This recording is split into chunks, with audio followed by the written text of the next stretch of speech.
My sister stole my husband, but I invited my boyfriend to the family dinner, knowing it would make my ex uncomfortable. I know how it sounds. The title of this video is terrible, but it is the truth. I knew that bringing Jake, my boyfriend, and Emily, his daughter, to my mother's birthday party might make some people uncomfortable. But I never thought it would turn into a full-blown family war. To begin with, Jake is the best thing that has happened to me in the last 2 years. We met when I was working as Emily's babysitter. She was 5 years old at the time and I was 20.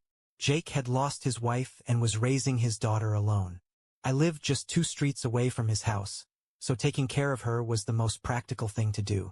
But I never imagined it would lead us here. Nowadays, we live together. Emily calls me her second mom, and I would do anything for her. So when my mom asked me to bring them to her birthday party, I did not hesitate. She loves them. But when my sister, Sarah, 35, and her husband, Brian, 33, found out, everything changed. Sarah grabbed my arm and dragged me into the kitchen, slamming the door behind her. "You are so selfish," she hissed angrily. "What?" I blinked, completely confused. "You know that bringing Jake here will make my husband uncomfortable." Of course, I knew her husband very well. He was my ex-husband. We had been married for 5 years when everything fell apart. I thought we had a stable life, but I was wrong. My sister, my own sister, had spent years whispering in his ear that he deserved better, that I was boring, that I did not make him happy. And one day, out of nowhere, he asked me for a divorce. Weeks later, they were together, and the family accepted it as if nothing had happened. Crossing my arms, I looked at her in disbelief. "I know your husband better than you do. I know his traumas, his insecurities, his problems. I was married to him, remember?" Sarah stiffened. "That is exactly why you should be more understanding," she said through gritted teeth. I let out a humorless laugh. "Understanding? Yes. His father cheated on his mother with the nanny and destroyed their family. He grew up with that trauma, and now you are bringing your boyfriend here, knowing that your story is exactly the same. That was when I understood everything." "Excuse me?" I said, stunned. "What story are you talking about?" "Jake lost his wife. There was no cheating. There was no betrayal. But the trauma is still there, and you are forcing him to relive it." Anger surged through my body. "Look, my boyfriend is part of my life. He is part of this family. And if your husband has a problem with that, it is his problem." I swung the door open and walked back to Jake and Emily, who were chatting with my mother. At first, everything at the party seemed fine. My mom hugged Jake, kissed Emily, and started showing her the plants in the garden. But it did not take long for me to notice the looks my sister and her husband were giving us. They sat at the far end of the table, whispering to each other and making sarcastic remarks from time to time. Jake noticed it too. "Ignore them," he whispered, squeezing my hand. I wanted to listen to him. I really did. But after dinner, everything exploded. "This is disgusting," my ex-husband suddenly said, glaring at us. "How can you sleep at night knowing you betrayed your wife's memory?" Silence. Jake stood up. Emily clung to his arm, her big eyes filled with confusion. "Do not talk like that in front of my daughter." His voice was calm, but his eyes burned with fury. I stood up as well. "What the hell is wrong with you?" I snapped.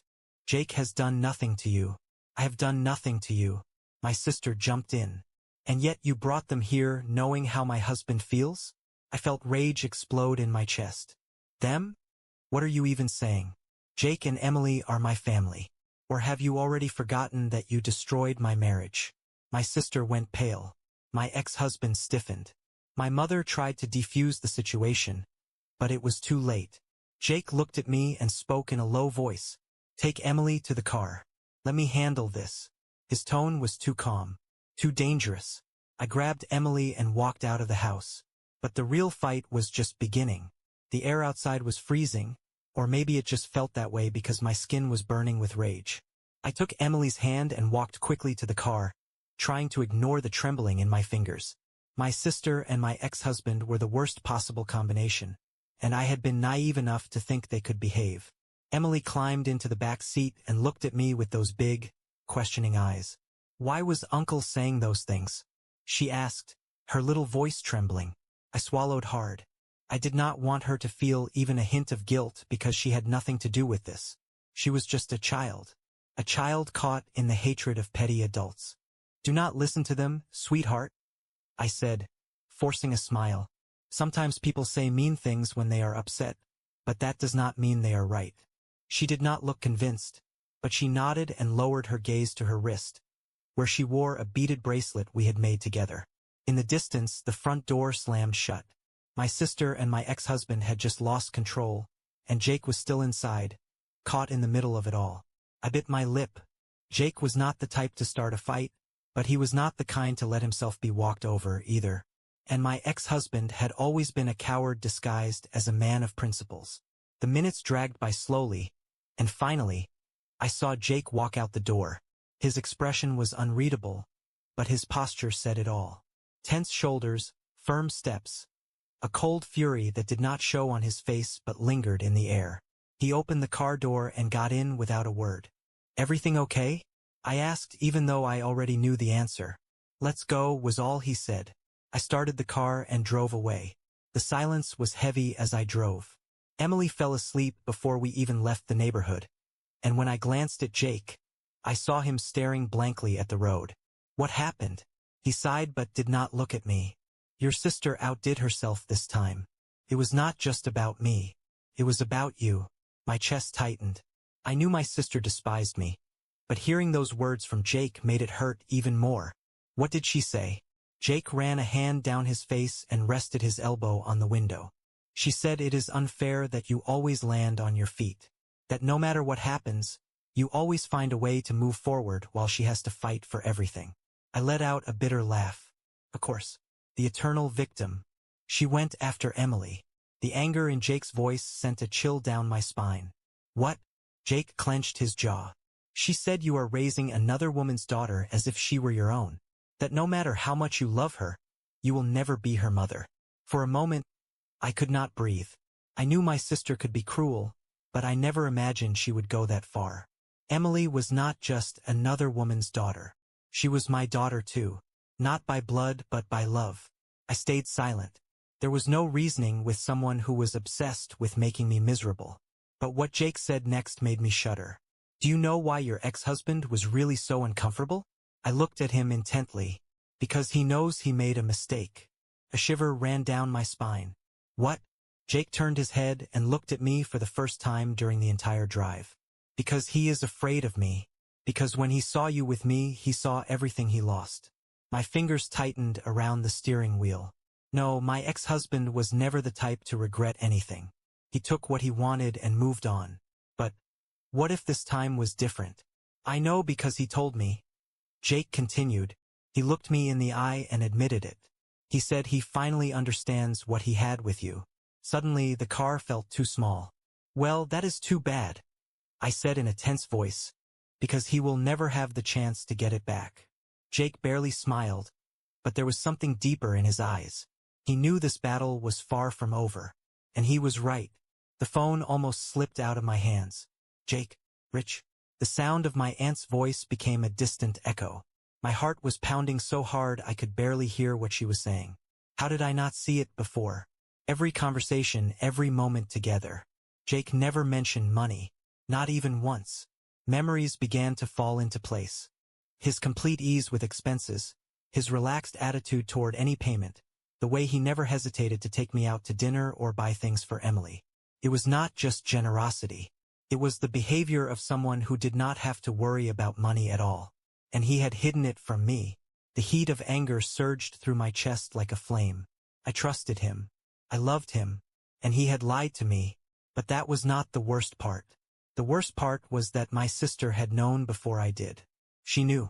And she used that information to humiliate me. Her disdainful looks, her taunts about how I always land on my feet. It all made sense now. It was not hate. It was fear. Because while she clung to a man who was never worth it, I, without even trying, had found someone better. My jaw tightened. This was not just a betrayal. This was a declaration of war. The first blow was not the message. It was the call from my boss, hours later. He asked me to come to his office. His tone was professional but distant. When I arrived, he closed the door and slid his phone across the table. On the screen were screenshots of social media posts, anonymous messages claiming I was a toxic person, that I had ruined marriages, and that my presence at the company was a problem. It did not take much to figure out where it came from. My sister had crossed a line. I do not know what is going on in your personal life, but this is not the image we want in the company, my boss said, his hands clasped together on the desk. The anger was replaced by absolute coldness. Are you implying that I should resign? His gaze shifted away. He did not have the courage to say it out loud, but the pressure was there. I stood up without a word. If my sister wanted a war, she would get one. I drove home on autopilot, the blood pounding in my ears. My sister did not just want to humiliate me. She wanted to destroy me. When I walked in, Jake was in the living room with Emily, helping her with a drawing. The scene was peaceful, domestic, something my sister would never have. I stood in the doorway, feeling the fury tear through me. This was no longer just a family feud. My sister had made a mistake. She had forced me to strike back. The day dragged on like a heavy shadow. The tension in my body did not ease, and the anger clung to my muscles like a slow poison. But more than anything, it hurt that my mother stayed silent. That emptiness where her support should have been. I slept terribly. I woke up several times during the night, feeling as if someone was watching me from the darkness. It was not fear. It was an invisible truth, lurking in the shadows, waiting for the right moment to reveal itself. And it came with a phone call. An aunt, speaking in a hushed voice, almost whispering, as if she were about to betray a forbidden secret. My sister had been talking about me, not just slandering me in the family group, talking about Jake. Sweetheart, there is something you need to know. The blood roared in my ears as I listened. Jake was not who I thought he was. My sister had found out by accident months ago. A former associate of her husband mentioned it in a conversation. Jake was not just a regular employee. Not an ordinary man, not someone middle class like I had thought. He was a millionaire. Not just well-off. Not just successful. Truly rich. The room seemed to shrink around me. My aunt kept talking, but her words became distant, unreal. She said Jake had investments, that he owned a growing company, that he had been making smart moves for years, that he never flaunted his money. And I had no idea. I sat on the edge of the bed, my breath unsteady. The man I lived with, the man I shared my life with, had hidden something so huge from me. Anger hit me first, hot and fierce. Why had he never told me? Did he think I would not understand? That I cared about money? That I would feel inferior to him? And then came another emotion, deeper, pain. I trusted Jake. I trusted that with me he had no masks, that I knew him completely, that our relationship had no secrets. But I had been living a lie. My sister knew before I did. And that detail was what boiled my blood the most. Because now I understood everything. She did not hate me for bringing Jake into the family. She hated me because I had something she never could. It was never about her husband's supposed trauma. It was never about my presence in our parents' house.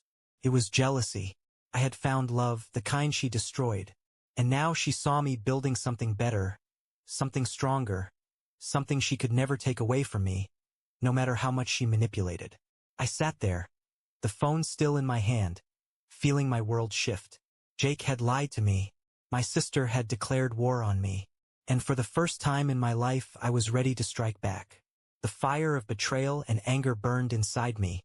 But I did not let it consume me. Not this time. I would not react the way my sister expected.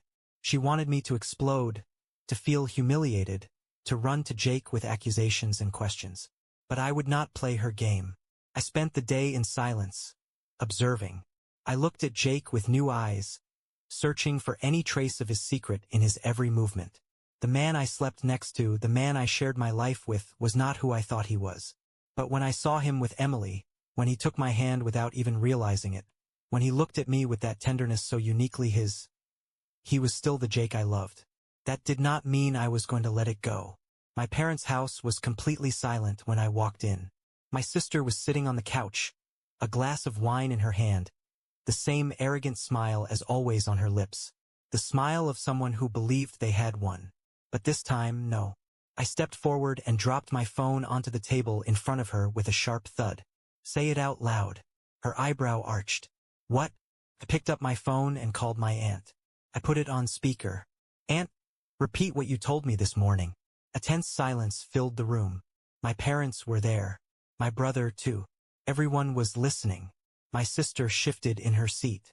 Why are you doing this? She murmured, but her tone was no longer confident. My aunt sighed on the other end of the line.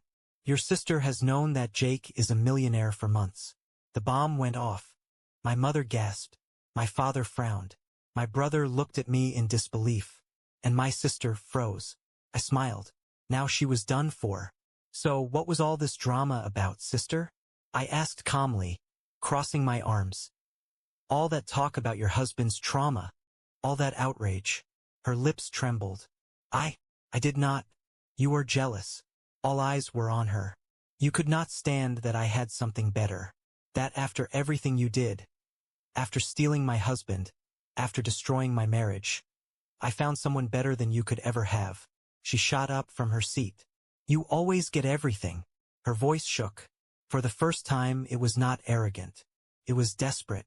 You are always the victim, the one people protect, the one everyone supports. But no matter what happens, you always end up with the best. A good man, stability, and now money. My mother looked at her in horror. Is that what bothers you? My sister clenched her fists. She had completely lost control of the situation. I took a step closer. You made your choices. You chose to stay with a man who was never worth it. You married him because you wanted to win. My voice dropped a tone. But you never took anything from me. You only freed me from him. The rage disappeared from her face. Now only fear remained. I leaned in slightly. And what hurts you the most is that I did take something from you. Her eyes widened. The illusion that you were above me. A dead silence filled the room. My father was the first to speak. Apologize. My sister blinked, not understanding. What? Apologize.